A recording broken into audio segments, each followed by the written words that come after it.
What's up? It's Ross, and I've got a couple of quick announcements before today's show. They are important, so don't skip this, or you will dishonor your family. First, a reminder, Barrett and I went and saw Dune Part 2 in theaters.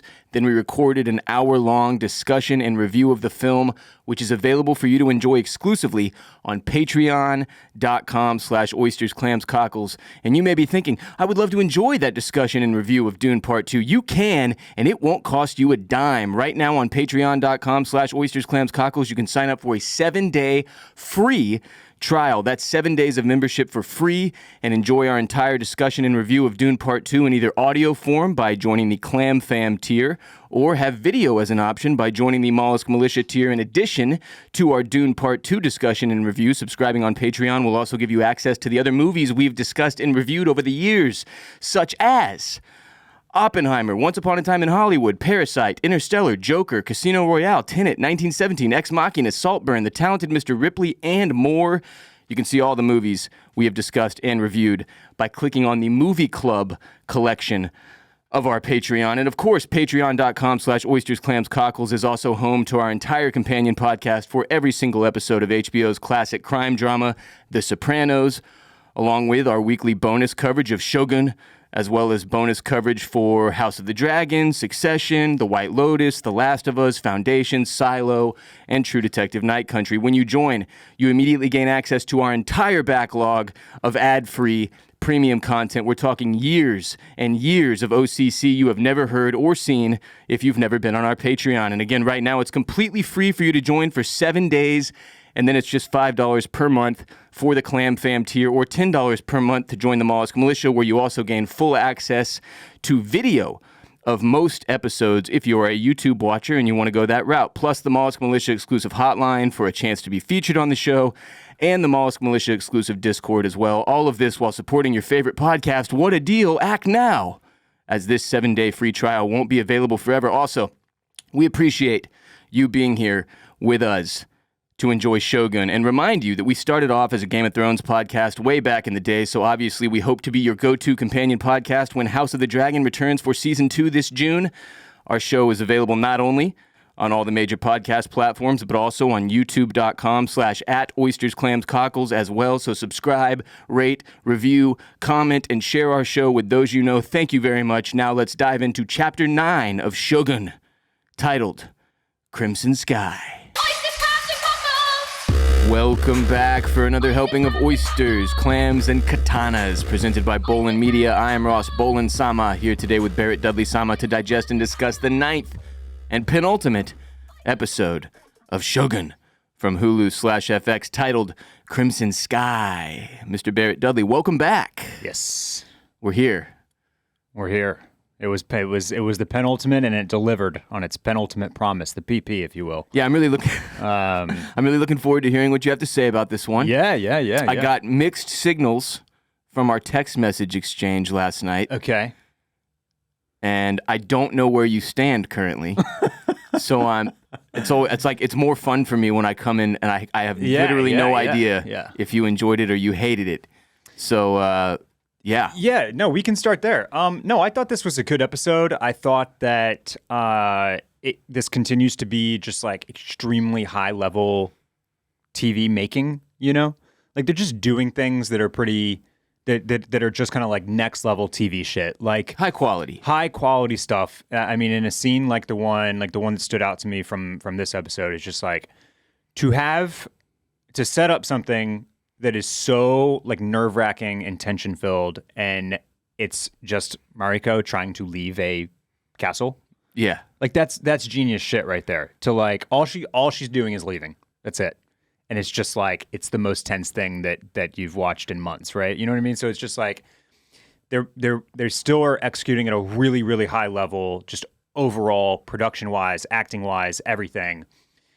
There's some stuff with the story right now that we're now into, like we're being like purposely obfuscated, you know?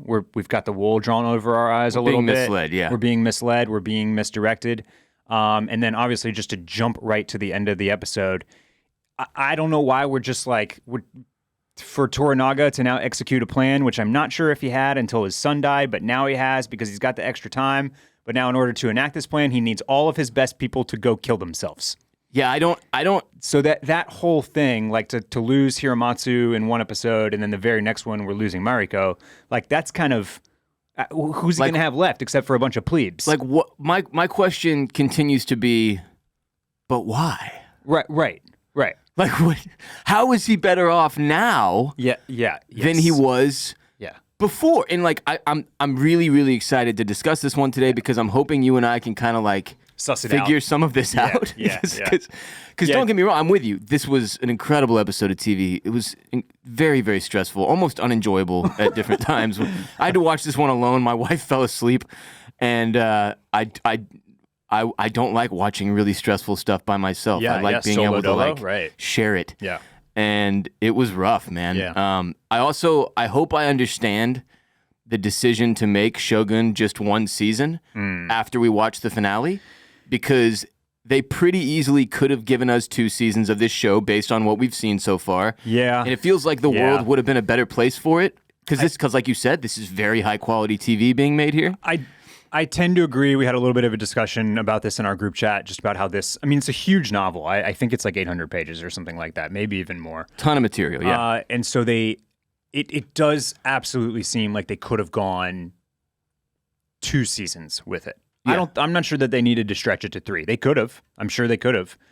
It seems like there's a lot to plumb here. But even just to call back to episode 8, which I didn't get to touch on much, like, you know, we get there were no kind of like, there could have been like a few little setup scenes to maybe indicate they wouldn't have had to like tell us explicitly, but just like a little drop here or there to be like, yeah, Toranaga has spies, Ishido has spies too.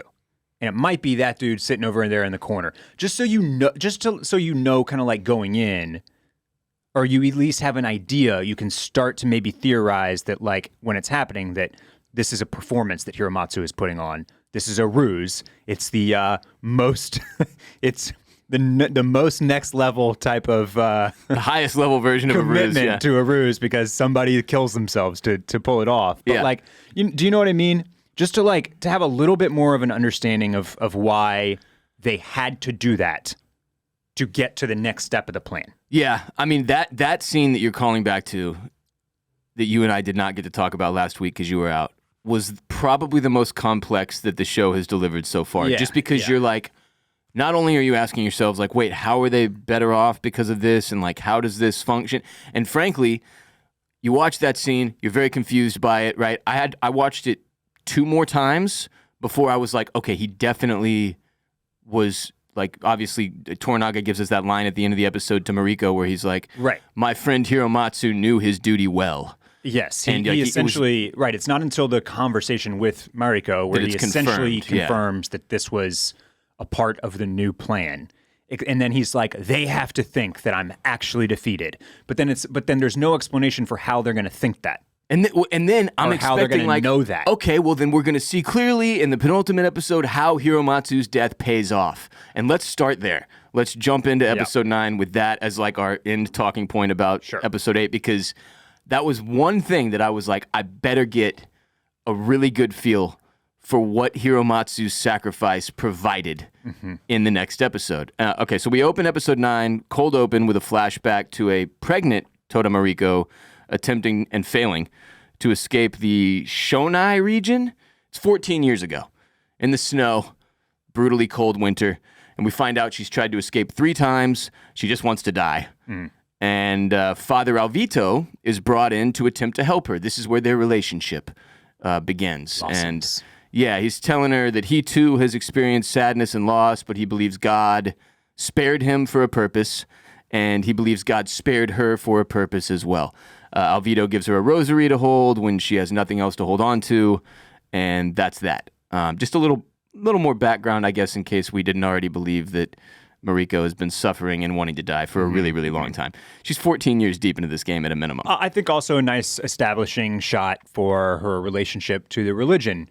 You know, it's where the it came from. Right, yeah. right. And it's kind of, it feels relative because it's like it's similar to the way that a lot of people that come to religion is like kind of at a low moment when they need something. Or through crisis, yeah. As he says, like when you have no words, you just need something to hold on to. And so Yeah. that I thought that was good because that clearly, that relationship to the religion, to the Christian culture kind of has a role to play later in the episode as well. Yeah, and I mean, we see him hand her the rosary, which she takes off later in the episode when she's about to seppuku. Yeah. Yeah. So after the opening title sequence, we're with Blackthorn, Mariko, and Yabushige approaching Osaka by boat. Yabushige tells Blackthorn to stay close when they meet with Ishido's men. Ishido. I keep calling him Ishido. Ishido's men. That's the shampoo product. Right, yeah. Yeah. So when they're on their way here, like I'm just going to speak to episode 8 because it relates to episode 9 so much. But like Blackthorn goes to Yabushige and he's like, "Yo, me and you need to team up now because we got to take fate into our own." Toranaga's given up. He's going to die. I thought he was talking about like, we're going to go make the attack on Osaka, even if this bozo doesn't want to anymore. But that's not the case. They're there to try to cut a deal. Yes. Is that right? Yes. Okay. Yeah. They've just them going to Osaka solo or together without Toranaga, they are bailing from their liege lord and they're going to go try to cut a deal for themselves, essentially. That does appear to be the case, yes. Right? Yeah. I mean, because they don't roll in like, all right, this is where we're going to attack, right? Yeah, They're like, all right, They we're roll preparing in for a meeting with Ishido's Ishido, men. the dude who's in charge here. Okay. And then Yabushige tries to make that pitch to him, right? So Yabushige, as they roll up, says, I hate this fucking city. Again, this was kind of easy to see. Like episode 1 and 2, I was like, that's my favorite character. He kind of has been throughout. He continues to be like the most interesting dude. Yabushige does. He does a lot of sighing. They really suck us in though, and then they shit on our heads. I know, dude. It's brutal. So as they walk into the city, Mariko tells Blackthorn that a member of every noble family is being held hostage in Osaka by Ishido, so that no one can oppose him. Just to give us like some clarity around like that the was situation nice. in the castle. I appreciated that. Yeah. They've got this. He's got this shadow hostage situation going on where he's invited or kind of coerced members of all of these families into Osaka Castle where they are not really free to leave. Right. And by doing that, he has control over all the families. And all he has to do is not admit that they're hostages. Right. Yeah. It seems kind of fucking stupid. But it's, it's a loophole in their whole honor code that he's found, I guess. Yabushige tells Blackthorn they will meet Ishido tomorrow and they will make their proposal then. And Mariko like steps up to be like, all right, I'm going to translate. And he's like, no. I want me and this dude to talk face to face. No one else. I almost get the feeling Yabushige does not trust Mariko to translate honestly, because even on the boat, he's like, yeah. Hey, did you translate that correctly? Right. She's like, yes, I did. Next opportunity for translation. He's like, no, I got this. And they do seem to make some kind of successful communication between each other, Yabushige and Blackthorn. Blackthorn has picked up enough Japanese to follow somewhat. And Blackthorn then thanks Yabushige in English for trusting him. And he says, when I deliver to you the Catholic gold, you won't regret it.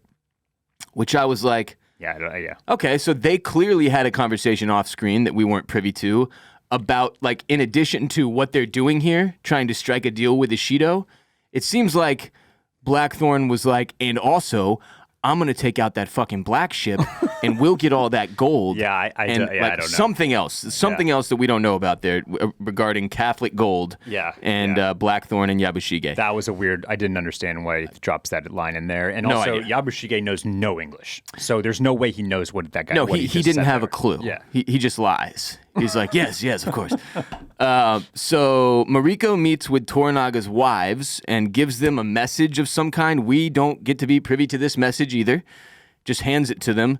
And one of his wives says, let's hope this works, in response to that message, which would lead me to believe that this is Toranaga's plan that Mariko is aware of and is now telling his wives about. I think it is literally the plan that Mariko carries out in this episode. But I'm still not clear on what that was exactly, which we can get to. Yeah. We can get to. Anyway, but she hands that message to Toranaga's, I guess his main bitch. It's like his older wife. His older wife, not the one that was pregnant earlier in the season. Father Alvito meets with Dell'Acqua. It's the priest who oversees all the Jesuit missionaries in Japan. And they discuss the heretic Blackthorn's return to Osaka. Remember, these Christians are heavily invested in trying to kill this guy, Blackthorn, because he's a heretic. And Dell'Acqua thinks Toranaga is planning something. And remember, okay, back to Hiromatsu's scene. Toranaga's like, we had to let him kill himself in front of everybody so that they will fully buy in. Yeah. And Toranaga tells Alvito, you can build a church in Edo if you go back to Osaka and tell them what you saw here. Yeah. So this is Alvito doing that, and he tries to convince Dell'Acqua that Toranaga has given up, tells him, hey, his main man, his bestie, killed himself right in front of him, and Dell'Acqua says Alvito is blind to their trickery. Yeah.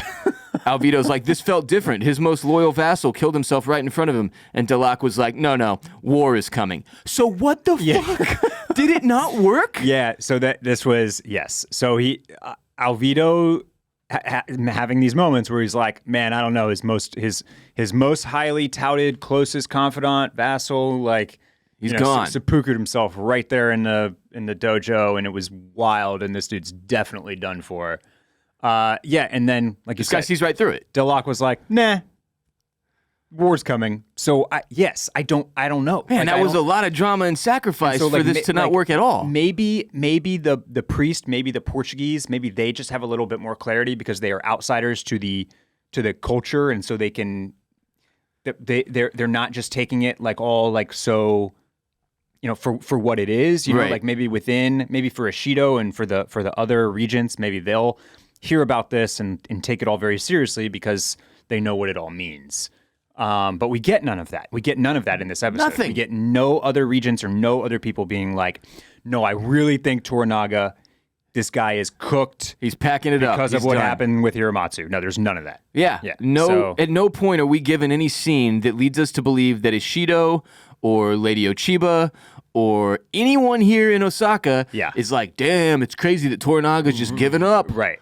So it made episode 8 feel a little weird watching episode 9 and not getting some kind of payoff for that huge moment and sacrifice of a character that we kind of grew to love, and now he's fucking gone for seemingly no reason.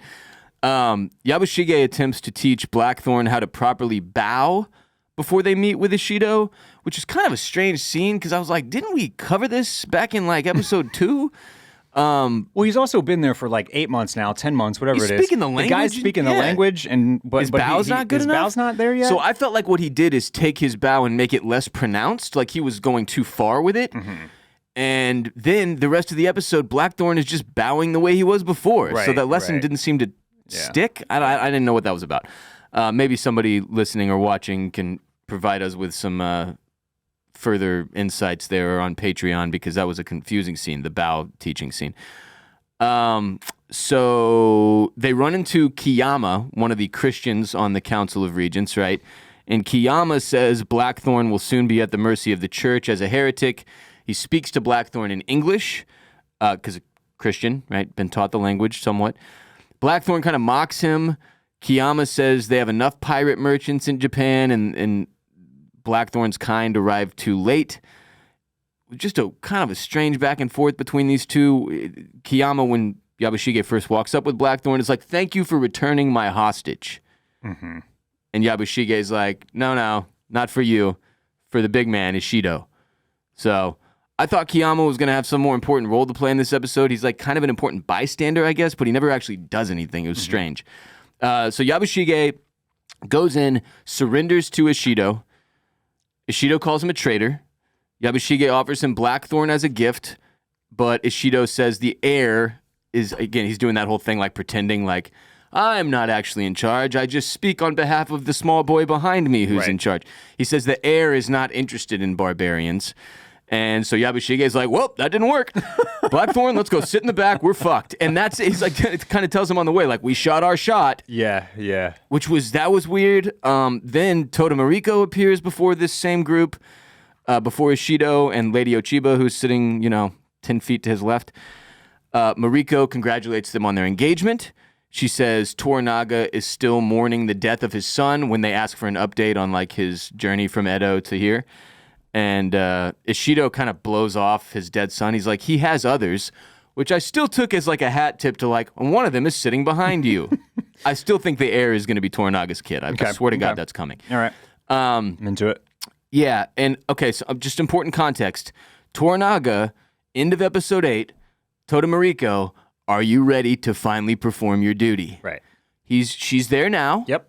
Doing whatever it is he has asked her to do, which we will try to figure out over the course of the next 30 minutes or so. Ochiba asks Mariko if she remembers how they used to compete in poetry competitions. Right, we get into their, past history a little bit. She says they're having one of these poetry competitions tonight and asks if Mariko would choose the first line. So I'm guessing these poetry competitions are like one person says a line, then the next person has to build off of that. So we see this happen in episode 8. Mariko and Toranaga, they do a little back and forth, and that's them doing. That's a freestyle. It's a little poetry freestyle. Okay. Yes, and that's why Toranaga is like at the end. He's like, "Damn, you got me. I can never hope to be as good as you. I'm good, but you're better." Yes. Yeah.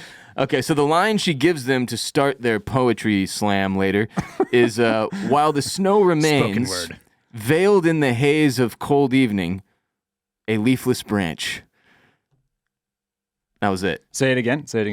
While the snow remains, veiled in the haze of cold evening, a leafless branch. Yeah. Deep. It is deep. I feel like it's got to relate to what's happening somehow because they keep talking about it later. Like Yabushige is like, why would you talk about a cold leafless branch in the springtime? Right. Somebody else mentions it. Lady Ochiba mentions it. Lady Ochiba seems to think the leafless branch is her. It's somebody. Somehow I think it's referenced somebody. to her. Or, yeah. It's like you're dead inside. You're not growing anything. And they're like, stopped evolving. Right. And they're like, see, Barrett, really digging in there. You're a poetry pro. Poetry pro. So they're like, that was great. Thanks for the first line. Can't wait to see what else you come up with later at the competition. She's like, actually, unfortunately, I won't be competing in the poetry slam because I have to return to Edo with Toranaga's wives. And she plays this loophole card here. Gasp. Where she's like, Pro clutch. Whatever you say actually doesn't matter because I am beholden to my liege lord's orders. They override your orders, and until you do whatever you're going to do with him, that's the way of things. Yeah. So Ishido protests. Mariko gets aggressive. She's like, and this is in front of a bunch of people, right? It's very awkward. They go back and forth repeatedly. She reminds Ishido of her family line that, that she comes from a line of samurais for thousands of years. Yeah, invokes the name of her father who killed Lady Ochiba, Nokado's dad. Right. Yeah. Says she will never be held captive or hostage or confined. Again, really strong scene here. All in all. Yeah. But Ishido kind of leaves it at like, whatever, we're going to have to meet. I'll meet with the council. Fuck out of here. She leaves, right? And is very determined that she is going to walk out of this place and that no one can stop her and she has to follow Toranaga's orders. So Yabushige freaks out on him. Like, what the fuck were you doing? You're going to get us all killed? This is, what is wrong with you? He thinks both Mariko and Blackthorn are aware of Toranaga's plan and that he's just been left in the dark. He's frustrated. He's freaking out. He's grunting a lot. It's very entertaining stuff. Yabushige gets really cartoonish when he's scared. He didn't like her leafless branch poem, like you said. And then, so he storms off. Mariko asks Blackthorn not to involve himself in what she is about to do for the sake of everything they have been through. And that last part is a quote. For the sake of everything we have been through. Right. Do not involve yourself. Then Mariko's son comes and asks her to remain in Osaka or she will be held. I'm assuming this is the kid she was pregnant with in the opening, cold open thing. Yeah. He says, if you try to leave, you're going to be held. And if you are disgraced, I am no longer your son. Basically, I will disown you if you do this. I thought this scene should have been cut. This was... we could have done without it. There's been no indication that Mariko and Buntaro have a son, I don't think. Has that been mentioned a single time? I don't think so. At the very, we've not. It was a surprise to me. We've not seen this kid yet. He has mattered zero, stingy with De Niro. Right. He's not. She's hanging out with Toranaga and Anjin all day long, every day. She's not doing any mothering. Yeah. Of any type. They should have given us some more context if they wanted this scene to hit. Yeah. So this is like, okay, now you're just like, it's the penultimate episode and you're just dropping a 14-year-old kid that she has in my lap? I get the point. They're like trying to show how much she's sacrificing by following Toranaga's orders and attempting to leave the city, that like she puts that above everything, even her own kid possibly disowning her. But like you said, the reason it didn't hit, we don't think she necessarily cares about the kid disowning her. And he certainly doesn't matter to us as the audience because we've gotten no scenes, no time, no evidence that he exists, no anything with him. Yeah. And then we're just supposed to be like affected by the fact that her teenage son is sitting there being like, I'm going to disown you, Mom. Yeah. It's like, well, y'all don't seem to spend that much time together anyway. And this guy's just a kid. It's not like he's, you know, he's an adolescent. Like he's still in his formative years and like you're not around anyway. So. Right. I don't know. It's just like it was a weird thing to drop on us in the penultimate episode, I thought. And then he's just sitting there later. He's just sitting in the crowd. Watches, yeah. No, I mean, like I know that we're playing into the culture here. This is not like completely out of the ordinary. That just all felt like I didn't get anything from that, and I just thought it could have been cut. Yeah, it probably could have been. It was a little weird. I mean, he says like, he's a Christian because he's being brought up by like Kiyama, the dude who was speaking English to Blackthorn earlier. Yes. That Kiyama has picked a bride for him. Yep. And he's sick of her family and their name and the history and the disgrace, and he wants to get out from under her kind of thing. Right. But yeah, I mean, like I think your main point was the same thing I felt. I was like, who are you? Yeah. You know what I mean? Like I just didn't really care. I thought Mariko did a solid job. She was clearly a little broken up by this. She gets a little emotional, but all in all, we could have probably done without that. So the next day, Toda Mariko attempts to leave Osaka with Toranaga's wives and a squad of samurai soldiers, as seemingly everyone but Ishido watches on. Everybody's up there. All the other regents, Lady Ochiba's up there. I don't know where Ishido was, but everybody's just watching this happen, and it does not go particularly well. No. All the samurai are killed, to the point that Mariko's like, fine, I'll fight. She picks up that big, long weapon that, we've seen her kick ass with in the past, wears herself out, because there's 20 of them, and they're like, lady, what are you doing? And then she says, it is not possible to fight through all these men. We must go back. However, these men have prevented me from doing my duty to my liege lord, and I cannot live with the offense. I will take my life at sunset. And then she looks up at Lord Kiyama, and she's like, as a Christian, you understand it is a mortal sin to take my own life. I formally ask that you be my second, which feels like a loophole. It is a loophole. That the Lord Almighty might not agree with. Yeah. Kind of like it's like the Mormon soak. Yeah. Right. It's that type of loophole where you're right. like, I don't know about that. Pretty sure. But yeah, still counts. You're killing yourself. You know what I mean? But yeah, I guess if you don't deliver the death blow, somebody else delivers the actual death blow. You're getting by on a technicality. Then you're getting by on a technicality. Still getting into heaven on the technicality. Huh? Love that. Yeah. Love that for her anyway. So yeah, this scene was it's pretty easy to put it down into a couple of sentences, but it was really, really tense. It was a really strong scene. I had no idea what was about to happen. Yeah. And in the end, it was sad because I'm like, God, we're back to this lady killing herself again. Yeah. Kind of a theme here. Yeah. So the Council of Regents meets to discuss the situation with Mariko. Some of them think she's bluffing. Lady Ochiba assures them she is not and explains that this is Mariko's vengeance on fate. And I thought this was a really cool explanation and really showed how much this woman understands Mariko.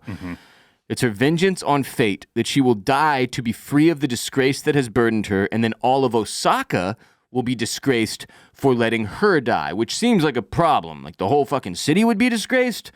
Can't have that, Barrett. She says, quote, if you allow her to die, there will be revolt from every high family in Osaka. If you allow her to leave, the hostages will also demand to leave. So it's a real pickle. Yeah. She has put Ishido in here. Clearly, that was the plan. That's the plan. Yep. But beyond that, a lot of confusion sets in for your boy. Yes. For me. Okay. I'm your boy. Yeah. So next, Blackthorn is summoned for an audience with the heir, which it turns out is really just an audience with Lady Ochiba, and the whole thing is a ruse so Ochiba can meet with his translator, Mariko, right? Ochiba tells Mariko, these games must stop, and Mariko's like, I'm not playing.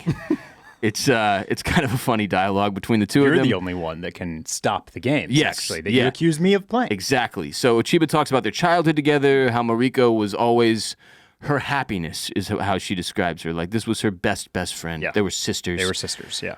How she always did everything right until one day she was sent away, and then since then it has been impossible for Ochiba to recognize Mariko because she just wanted to be a martyr, right, for her father and her family name. Ochiba says she doesn't have the power to do what Mariko is insisting she do, stop all these games. And she says, I don't exist except to protect my son. So just like we already had that insight a little bit of Ochiba and what she's doing out here. So Mariko's about to leave. She turns and says, accepting death isn't surrender. Flowers are only flowers because they fall. I didn't love that. I was like, Because you're a big fake flowers guy? maybe I'm just not that good at poetry, but like, flowers are flowers only because the implication is that flowers are only flowers because they eventually die, right? And that the enjoyment is in the interim. Like, I just didn't. yeah. Okay, that's fine, I guess. It's just it's like it was another way of phrasing the concept that like happiness is happiness because there's also tragedy and sadness. Or life is only life because there is also death. Yeah. There is no the enjoyment of life is because it's short, is because it's fleeting, because it will end. Because it will end. Yeah, yeah. Right. That's essentially what she's saying in a kind of clipped way. All right. Well, the meeting ends and Mariko and Blackthorn leave. Blackthorn tells Mariko that Toranaga is taking advantage of her loyalty, that her life is worth more than this, that Toranaga has thousands of soldiers and vassals at his disposal. She doesn't need to kill herself. But she says life and death are the same. Both can have value and purpose. And he's like, yeah, sure, but only one is permanent. And Mariko says this is the very reason her father kept her alive, so that she could, do this. And Blackthorn begs her to live. He says, if not for God or for yourself, then perhaps I can convince you to live for me. And she takes his hand. She's very touched by this, but then she just walks off. Yeah. So it's a no. Yeah. It's a very kind, gentle no. Yes. Yabushige's assistant, that dude he's just demeaning all the time, calling an idiot, tells him that he walks up. This is a really quick scene. And you're like, whoa, what was that? He walks up and he's like, Lord Ishido has accepted your offer of service instead of death, but he has a request. And Yabushige's like, ugh. Because he knows the request is going to be shitty. He's going to have to do something he doesn't really want to do. That moment sucked because you're like, fuck, this guy, man. He can't stop flip-flopping back and forth. Just be loyal. Pick a fucking side. So we don't get to find out what that is immediately. It kind of hangs in the air. Mariko gives confession to Father Alvito in preparation for the end of her life. And then as the sun sets, Tota Mariko enters the seppuku room, specifically for this. Yeah. She leaves a poem as her final statement. She tells Lord Kiyama to come forward as her second, but one of Toranaga's wives is like, he's not here. He didn't show up. Yeah. So she has no second. Blackthorn volunteers as her second, which you probably saw coming. At that point, you're just like, oh God, this is going to be so brutal. So just as she's about to commit the coup, Ishido storms in, throws some exit visas at her feet, and tells her she's free to leave in the morning. Okay. Did you think she was going to plunge that knife in her heart? I thought it was over. Thought it was over for her. I thought that was going to be it. And I thought we were going back-to-back seppukus of two major characters, Yes. essentially. I was really pissed off because I was still am as we speak, struggling to figure out how this all plays into things in terms of Toranaga strategically. Yeah. And I really like Tota Mariko. I think she's, I said, I think last week when you were out, I was like, she's basically character one. If Toranaga and Blackthorn are the main characters, she's 1B. She's right there. Yeah. She's right there. And done a lot of great character building with her. There's a lot of depth to her. Yeah. So when she's got that, the longer she waits with that knife, the more you knew it wasn't going to happen. The more I was like, I'm not sure. This is, but great job of just from a TV making standpoint. Yeah. The Hiramatsu death in the prior episode definitely sets you up to believe that this could happen in this moment. Right. So you are at the edge of your seat wondering which direction they're going to go here. And that's the key, because you never want to feel like, or it's always kind of annoying, or the stakes feel lower when you know a character has plot armor, right? When you know that the character is like, not there's no way this person's going to die right here. Not going to die right here. And so that was nicely done, to have you right there wondering what was going to happen. And then 11th hour, Ishido comes in and drops the papes. Weird moment after he does that. She kind of like collapses almost in relief. Like, fuck. Yeah. Oh, that was intense. Man, he really, like, almost like she knew she was forcing his hand to come and give her these papers. Right. Like that. I don't know. That was a tough read, and it got even tougher because of the end of the episode. But immediately after, Ishido was like, you can leave in the morning. Mm-hmm.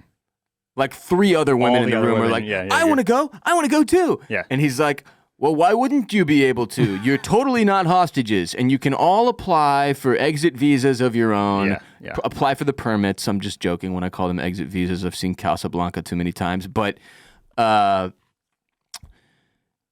which Ochiba had told him this is what's going to happen. If you let her go, all these other ladies are going to want to bounce. You big film buff. I know. Just crushing Casablanca over there. What a cinephile. Ishido says no one is hostages in this castle, that they can all apply for permits to leave. And then that night, as Mariko prepares to sleep, Blackthorn enters the room, and you know what time it is. It's pillow time. This episode is sponsored by Blue Chew, fellow aging samurai. Remember the days when you were always ready to go? Now you can increase your performance and get that extra confidence when it's time for some passionate pillowing. Listen up. BlueChew.com. Blue Chew is a unique online service that delivers the same active ingredients as Viagra, Cialis, and Levitra, but in chewable tablets and at a fraction of the cost. You can take them anytime, day or night, so you can plan ahead or be ready whenever an opportunity arises. The process is simple.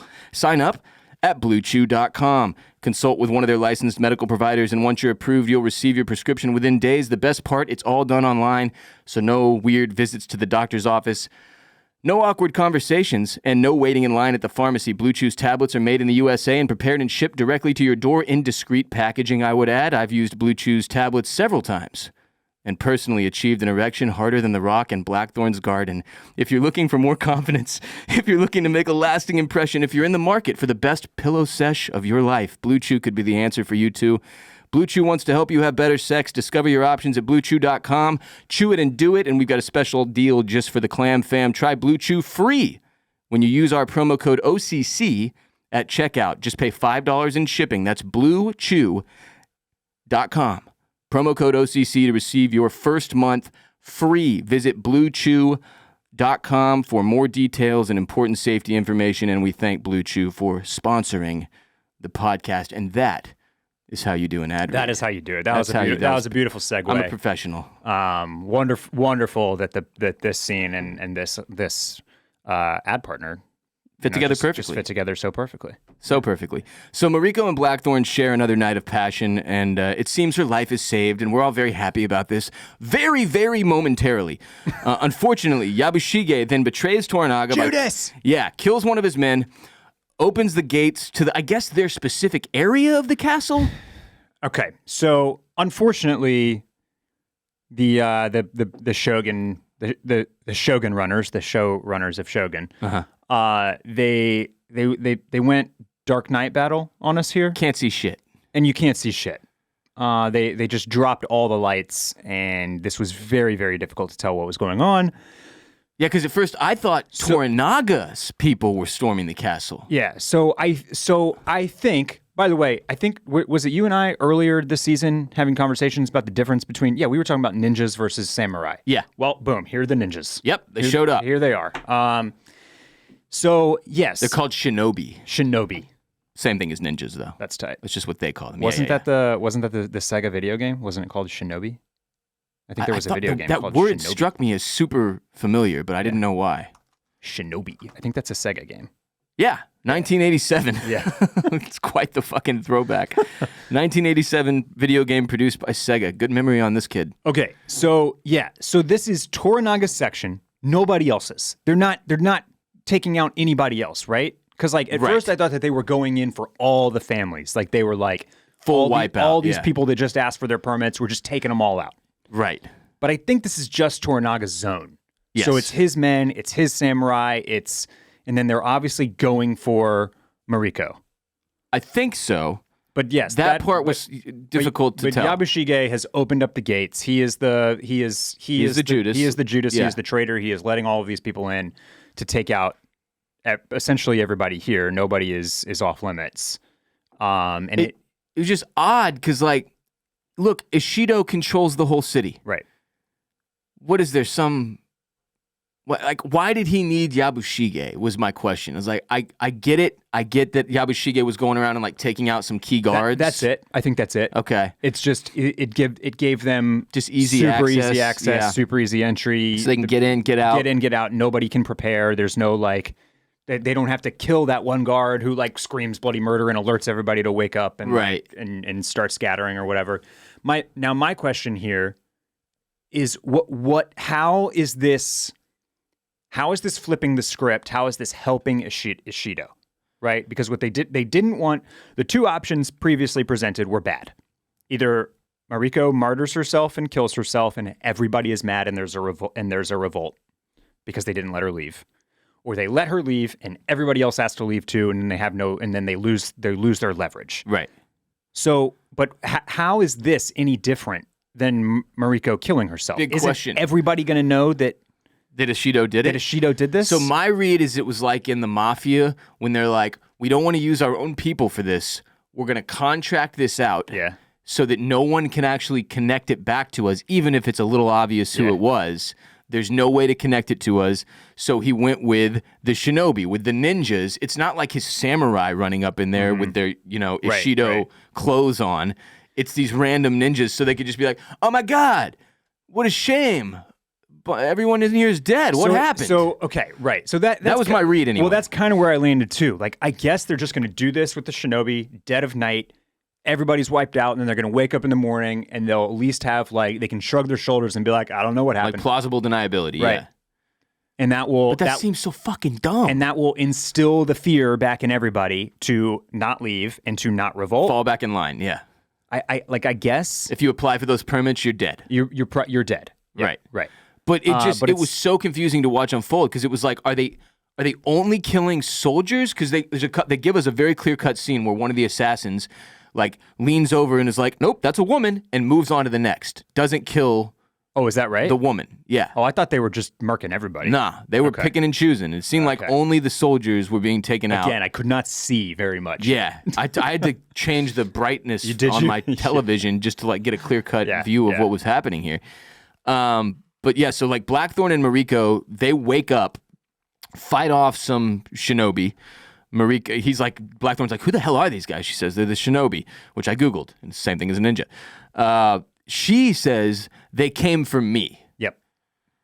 So I have to believe that she knows what she's talking about. Yeah, and that this is directly like, because, so they fight their way outside. Mariko, or one of Toranaga's wives, is like, it's Ishido. He'll never let us leave alive, which is when you're supposed to be like, oh, this is in response to the whole.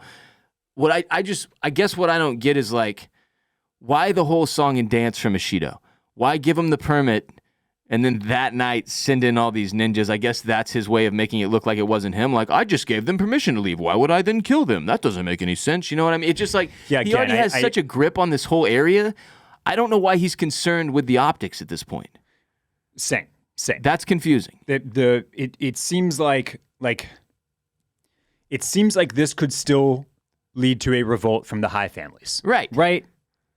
So, okay, let's talk about how it ends. They fight their way outside to a storehouse with heavy doors. They shut themselves inside. It's Blackthorn, Mariko, Yabushige the traitor, and Toranaga's wives. Of course, they have no idea Yabushige has betrayed them at this point. Right. Then you can hear through the door, they're like, prepare the fuse. And Mariko's like, oh shit, they're going to blow the door open. Yeah. Blackthorn is like, I'm going to push this big box in front of the door because that somehow will help. Yeah. He tries to get Yabushige to help him. Yabushige is like, nah, sorry, son, you're on your own. And then Mariko is like, Blackthorn, she says, quote, let it come, like death. Let it like wash over you.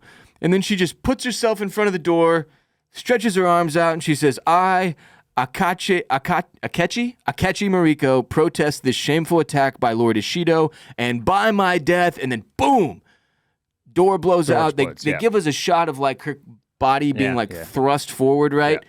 Roll credits. Yeah. First thing, is she dead? Yeah. So she's gone. Yes. What did that accomplish? What the hell did Toranaga get out of this? I don't understand how he's better off today than he was yesterday. I tend to agree with you. I think when I'm trying to sort this out, I think that they are counting on the revolt of high families. Okay. I think that forcing Ishido's hand to exert this type of force and control on people will finally lead the Kidayama, is that his name? The Christian, like the Christian one, like that. Oh, it's Kiyama. Kiyama. Like I think that they are hoping to push people to Toranaga's side. That's all I can come up with. Damn, this is a lot of shit just to accomplish that. Because yes, but even if that's accurate, I still think that these are just big reaches that we're having to make here, and I don't totally understand Toranaga's plan, and there's a lot that's not totally computing yet. As I mentioned kind of at the beginning of the episode, it's weird to have to let like two of your most important people essentially off themselves. Yeah.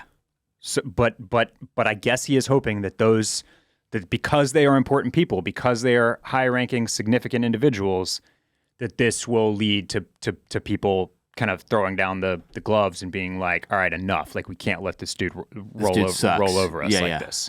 Yeah, and I keep going back to the line that Toranaga delivers when he's trying to convince Hiromatsu and Yabushige and Buntaro and Mariko and his generals in Edo that he's surrendering. He says, like, no one family or clan is more important than or above Japan. Yeah. And I think that was almost like, yeah, that's more a message to Hiromatsu and Toda Mariko about the sacrifice they will have to make in order for them to save Japan. Because the idea, I think, in Toranaga's head, and this is kind of something that they haven't totally successfully communicated to us as an audience, is that if Ishido is in charge, Japan is doomed. Because like the only reason I think he's a terrible guy is because Toranaga's telling me that. We haven't really seen, I mean, he's done some shady, shitty stuff, but don't get me wrong, like it seems like most leaders of most countries just corrupt and shit. Right. Yeah, so like, I don't think that may be a piece that's missing here for us is I'm like, goddamn. I mean, he's not ruling peacefully. He is essentially taking control. Right. Right. So he's in that way, he's kind of a dictator or, authoritarian. But yeah. And I mean, I get it. It's just like, God, on the other hand, it's like, you're going to lose all of your best people, those closest to you, in order to save, I guess, everyone else. Now, okay, as we're sorting through this, let's go back to a few other lines. There's one early on in this season talking about Ishido's move for power, where it's essentially like it's Toranaga's time now. He's called up to the plate to essentially have his head removed and remove him from the picture. Right. But all these other regents, it will eventually be them too, as he consolidates power. So that's a thing. And then it's like, so I think that I think those are important because Ishido continues to take more and more and more. Yeah. And eventually, again, like we're also worried about the heir. Right. Because he still would come to power in, I don't know, a few years probably. Yeah. So I think eventually for Ishido to fully own the power, he will have to take out the heir as well. So I think that's why Ishido is a bad guy, and that's why we're trying to get rid of maybe laying these tracks that like to essentially convince the broader, high-ranking families overall that they have to put an end to this guy, otherwise they're all screwed. Yeah, it just felt like Kiyama already was pretty aware of that. They've had multiple lines over the past few episodes. Yeah, we'll never leave this castle. We're all hostages we're now. All hostages. Yes, they've got their family members in there and shit. So it just feels like there should have been another. I mean, I'm nitpicking because two of my favorite characters are now dead. Yeah, it's and tough. I'm sitting here like, for what? I hope and need the payoff to be worth it, right? But that's how I felt last week after Hiramatsu went down. I was like, all right, sick. We're going to get something in episode 9 that's going to make me feel like this is justified. And then after episode 9 ends, I'm like, well, God damn it. Now there's another important character that I really enjoyed is now gone. And I still don't understand how it's like, because like, we're like just shot in the dark. What the fuck happens next week? Like, are the ninjas? I don't know. Are the ninjas going to go, oh shit, we blew the doors open and we killed her. Well, now we can't kill everyone else in the storage house? Like the wives and Yabushige and Blackthorn, are they all screwed? Like, where does that go? Yeah, I don't know. Let me say this. Okay, two things. One, this episode was called Crimson Sky. Yeah. Well, at Crimson Sky, as we knew it, definitely did not happen. Right. So what was the Crimson Sky about this episode? It's like Crimson Sky changed, right? It's like this was the plan. So do we get some other, do you know what I mean? The title of the episode is what made me think when all these dudes started running in. I was like, oh, Toranaga's doing Crimson Sky with his ninjas. Yeah. But that didn't make sense with the conversation with Yabushige beforehand. So I don't think that it will just be Toranaga trying to pull off original Crimson Sky next week because this episode was already called Crimson Sky, so it's like Crimson Sky changed. The other thing that I will say, and and this is not, it's not going to be spoilery, but I couldn't help myself. I read the brief description for the finale on Hulu, and all it says is that like Blackthorn comes to a deeper understanding of Toranaga's plan.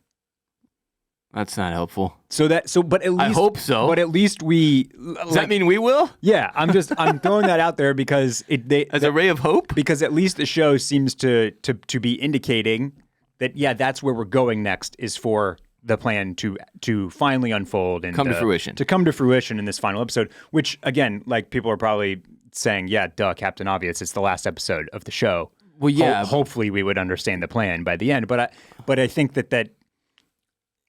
It's just confirming that the last episode will be, I think, the culmination of this plan. The payoff. Yeah. But just to go back to the Mariko thing, because you mentioned, I think you wanted to talk a little bit more about this. I think she is relieved when she does not have to go out in the way that she was going to have to do it. Now, she had indicated that she would be happy to do it in this way other times. Right? Yeah. She pulls out the sword every in front week of Toranaga at least once. Like, let me kill myself, please. She's like, I'm ready. Let me just do that. Let me just do this. Yeah. But then I think she finally gets there, and maybe it's because she's got Blackthorn behind her having to second. Maybe it's because of the way that it's all unfolded and just everything that's happened and everything that's put together. But I think in that moment she doesn't want to do it. She doesn't want to have to do it. Fast forward a few hours, and I think that moment to martyr herself essentially presents in a much more palatable way for her, almost, where it's not at her hand, right? And I think the duty comes back into play. I think she has closure with Blackthorn at that moment. You know what I mean? Yeah. I think that's if because it was weird to or not weird, but maybe kind of surprising. To have her saved, to have her execution stayed, essentially, and then die immediately. And then she dies immediately after that. But I think it's frustrating. Yeah. Narratively, it gives us more clarity on the way and that she wants to go out and for what purpose, and then also how meaningful maybe Blackthorn asking her to live for him was, because we do get that moment where she doesn't give him any words, but they do have that connection, and then. They obviously are able to make the physical one more time. Yeah. So I don't know. The one thing though, Yabushige yells out, and they clearly wanted us to believe this. He yells out, "That explosion will kill us all." Mm-hmm, mm-hmm. Like when they blow that door off, we're all goners. And then she's like, "I shall stand in front of the door." I think she human shields it. Yeah. And somehow that will protect. You got she's a little lady. I'm not saying no. She's very little. Yeah. So I just didn't really I get it, but at the same time, it gave me this feeling like somehow she was sacrificing herself to save the rest of them. But that doesn't, from a physics standpoint, really make sense to me. How would that stop the blast? Would her 100-pound body actually do much? Right. Yeah, so that was a little weird. It was just it was powerful stuff. It was. I'm just trying to make sense of of why I had to watch this woman die. really twice in a 20-minute span, basically. Because she might as well have been dead from the seppuku. I was fucking sweating bullets. That was just a lot to take in. And I just like, this is several weeks in a row where I'm like, what is this old man planning? Well, they didn't even show his fucking face. Toranaga did not have 1 second of screen time in this episode.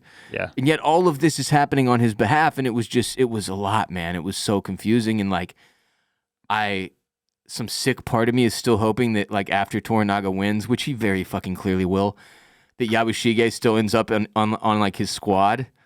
Like, because Yabushige's treacherous behavior allowed for Mariko's death, which then will cause the families to revolt. Right. Like, I don't know, man.